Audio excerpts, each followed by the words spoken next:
اعوذ باللہ من الشیطان الرجیم بسم اللہ الرحمن الرحیم اللہم صلی علی سیدنا و مولانا محمد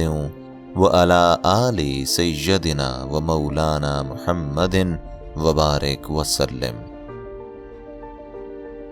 سلیمان، جس کی نمود دیکھی چشم ستارہ بین نے، خورشید میں، قمر میں، تاروں کی انجمن میں، صوفی نے جس کو دل کے ظلمت کدے میں پایا، شاعر نے جس کو دیکھا قدرت کے بانک پن میں، جس کی چمک ہے پیدا، جس کی مہک ہویدا، شبنم کے موتیوں میں، پھولوں کے پیرہن میں، صحرا کو ہے بسایا جس نے سکوت بن کر، ہنگامہ جس کے دم سے کاشانہ چمن میں، ہر شے میں ہے نمایاں یوں تو جمال اس کا، آنکھوں میں ہے سلیمان تیری کمال اس کا۔ معنی: نمود، ظہور، چشم ستارہ بین، ماہر فلکیات، ظلمت کدا، اندھیری جگہ، پیرہن، کرتا، لباس۔ مطلب: یہ مختصر سی نظم اگرچہ محض 5 اشعار پر مشتمل ہے، اس کے باوجود گوں نہ گوں خوبیوں کی حامل ہے۔ نظم کی مرکزی کردار سلیمہ بظاہر علامہ اقبال کی پسندیدہ خاتون ہے یا محبوبہ،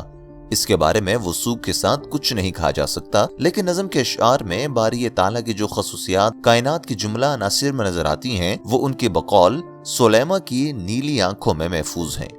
چنانچہ اقبال کہتے ہیں کہ وہ خالق کائنات جس کا جلوہ ستاروں کا نظارہ کرنے والی آنکھوں نے دیکھا، سورج، چاند اور تاروں کے جھمگھٹے میں غور سے دیکھیں تو وہی نظر آتا ہے جس کو صوفی نے اپنے دل کے ظلمت کدے میں پایا۔ اس کے علاوہ شاعر اس کے نور کو فطرت کے بانکپن میں محسوس کرتا ہے۔ وہ باری تعالیٰ جس کا جلوہ شبنم کے قطروں میں اور جس کی خوشبو پھولوں میں موجود ہے،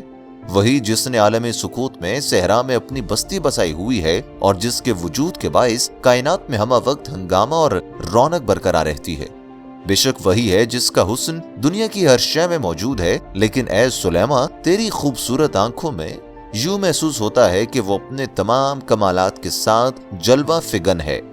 مراد یہ کہ جلوہ خداوندی کا مشاہدہ کرنا ہے تو پھر اسے پورے کمالات کے ساتھ سلیمہ کی خوبصورت آنکھوں میں دیکھنا چاہیے۔